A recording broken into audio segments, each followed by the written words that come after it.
大家好，好久不见，欢迎回到老刘的频道。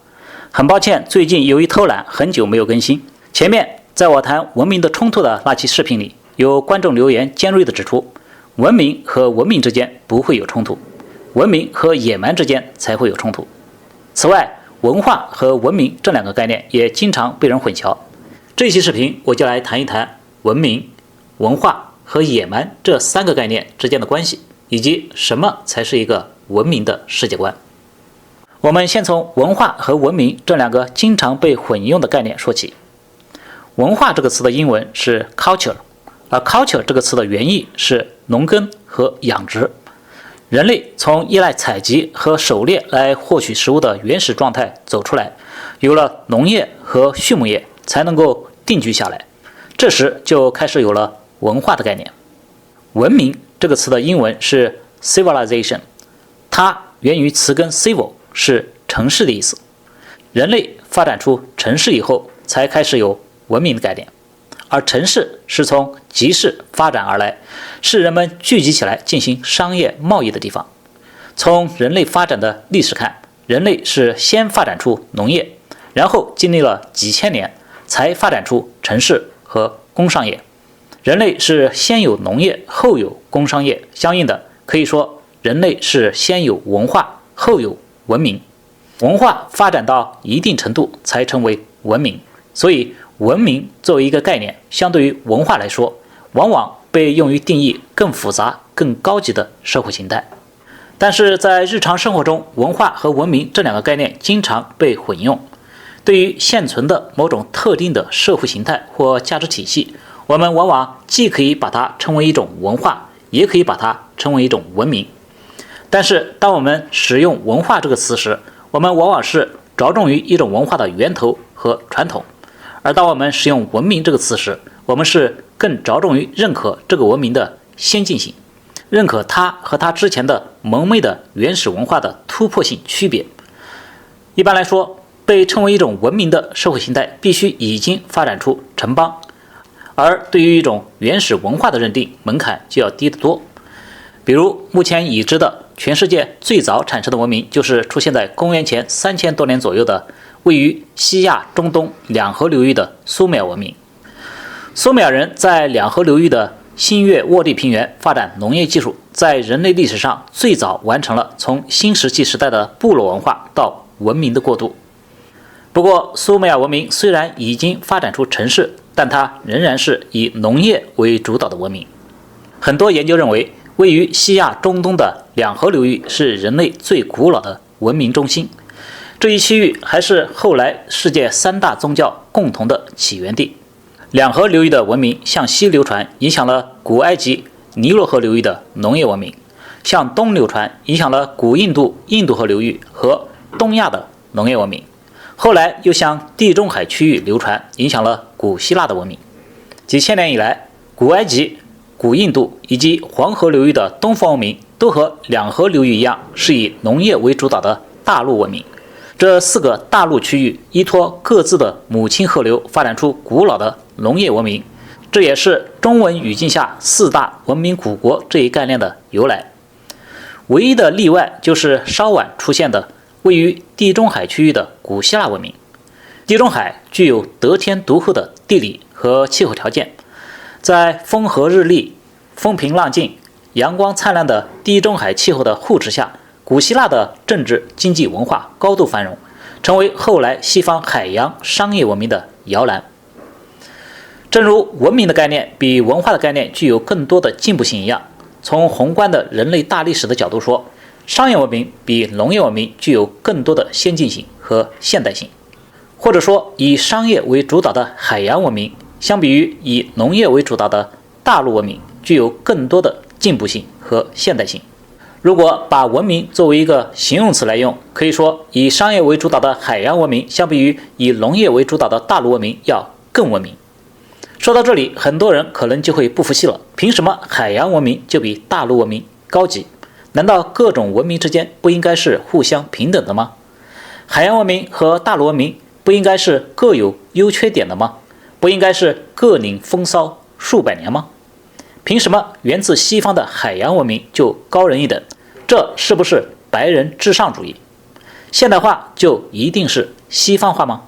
这里我从2个方面做出解释。首先，从逻辑方面来说，商业文明所发展所依赖的价值体系必然要比农业文明要复杂得多、高级得多。以农业生产主导的社会的运行规则往往是基于零和博弈的逻辑，而以商业贸易为主导的社会的运行规则使得个人可以从别人的成功中获益，通过充分的鼓励自由创新、合作和探险，走出了农业文明零和博弈的怪圈，才极大地激发了人类的潜能。在农业文明中，社会财富最根本的来源是土地资源，所以农业文明的社会结构必然是以权力为中心，对占有土地资源的权利的互相争夺是几千年来所有农业文明社会生活的主线。但是在商业文明中，社会财富最根本的来源是分工、合作、交换和创新，而自由人之间的分工合作、交换和创新的需求，才能激发出自由、平等、基本人权等价值观念。也只有在这些价值观念的护持下，商业文明中的分工合作、交换和创新才能得以更高效的运行。所以说，农业文明发展出集权专制社会，商业文明发展出自由民主社会，有着逻辑上的必然性。大陆农业文明的和平高效发展靠内部统一，所以往往导致专制；而海洋商业文明的发展更依靠创新，依靠向外探索，所以重自由，带来民主。其次，从历史事实来说，西方的海洋文明从古希腊、古罗马发端，历经16、17世纪欧洲人的大航海传遍全球，而从18世纪亚当·斯密发表国富论后，以贸易立国、尊重规则的英国和美国先后发展成为西方乃至全球的文明中心和规则制定者。在西方海洋文明崛起并几乎一统全球的这几百年间，人类所创造的知识和财富开始爆炸性增长，远远高于过去几千年来世界各地农业文明的成就，人类也由此进入现代化。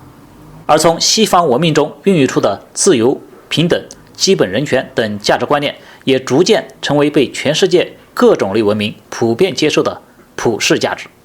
以上的说法不够政治正确，在全球化的时代，在西方文明社会内部也经常流传着多元文化主义的论调。一个政治正确、不伤害其他非西方文明的自尊心的说法是，不同民族的文化或文明没有优劣之分。但是事实真是如此吗？对这种论调，黑人思想家索维尔一针见血地指出，那些声称所有文化一律平等的人从未解释过，为何这些文化的后果却是如此的不平等。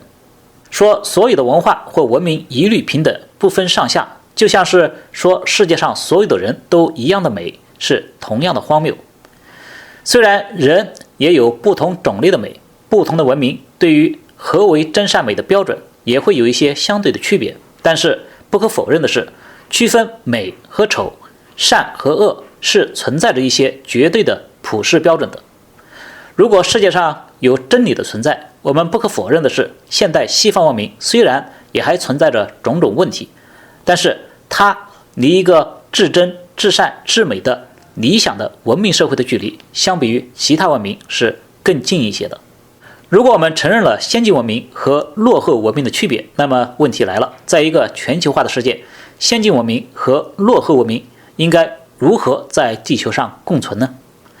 古代的方式是不同文明之间你死我活的战争，近代的方式是先进文明以殖民的方式逐渐同化落后文明。但在历史上也不乏落后文明以武力的优势灭掉先进文明的例子，而在当今的世界，还存在着由于迂腐的平等或民主观念，任由落后文明以人数的优势侵蚀先进文明的危险。从近代欧洲对于北美、拉美和非洲3块大陆的殖民历史及其后果来看，我们或许可以得到一些启示。欧洲人对北美的殖民是在英国的保守主义文化的主导下进行的，北美的殖民地基本上保守了西方文明的核心价值。欧洲人对拉美地区的殖民是在西班牙的浪漫和享乐主义文化的主导下进行的。拉美的殖民地文化基本上是西方的边缘文化和美洲原住民文化的混合，而欧洲对非洲大部分地区的殖民是在法国理想主义文化的主导下进行的。非洲的殖民地文化基本上仍然是以非洲的原住民文化占主导地位。经过几百年的殖民，北美地区建成了繁荣发达的社会，拉美地区陷入长期的政治动荡和经济困窘，而非洲则仍然在贫困和战乱中挣扎。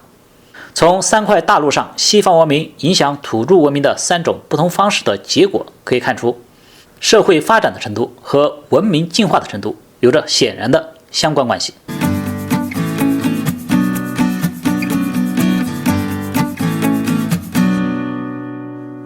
可是有人会说，西方文明在北美扩张的过程中，充满了印第安人和黑人被驱逐、被压迫的血泪，也充满了种族隔离的不公。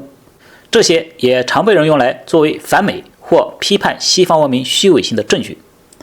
北美的殖民史究竟是人类最黑暗的一段历史，还是人类整体上逐渐走向光明的历史呢？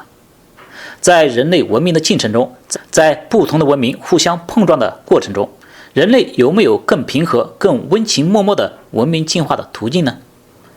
殖民者和原住民之间，哪一方有更多的正义？人类如何在不丧失自己文明成果的前提下更好的相处呢？这些都是对人类灵魂和良知的拷问。对此，电影艺术家们有着很多浪漫的创作和反思。好莱坞电影《与狼共舞》中的印第安部落，《最后的武士》中的日本传统武士，台湾电影《赛德克巴莱》中的台湾原住民暴动，都表达了类似的主题。他们都充满了对弱势一方的原住民文化的诗意美化，也都非常的感人，充满了天地不仁的宿命感。但是我想说的是，弱势、落后和野蛮虽然有时值得同情，但是它并不代表着天然正义。当落后和野蛮已不再是文明的威胁时，美化它、歌颂它是一种艺术，也是一种叶公好龙。而当落后和野蛮还在威胁文明时，美化它、歌颂它，甚至给予它额外的保护，就有点矫情了，甚至可能成为对落后和野蛮文化的鼓励。文明社会要平等地对待每个人，平等地尊重每个个人的权利，包括那些从野蛮文化中走出来的个人。但是没有必要因此把文化也拟人化，打着平等的口号去姑息野蛮文化。如果文明不想被野蛮侵蚀消灭，文明和野蛮之间的文化竞争乃至战争往往是难以避免的。哲学家康德说，民主国家之间不会有战争，但是我觉得更准确的说法应该是文明国家之间不会有战争，因为野蛮人即使实现了民主，也不一定能阻止战争。相反，野蛮的民粹还会激发战争。只有文明才能使人更尊重彼此的权利，才能促使人用协商合作的方式来解决争端。只有当世界都走入文明，都能认可基本的普世价值时，战争才会最终远离人类。我是老刘，我喜欢用简单的话说复杂的事。感谢大家的点赞、留言、订阅、转发，谢谢大家。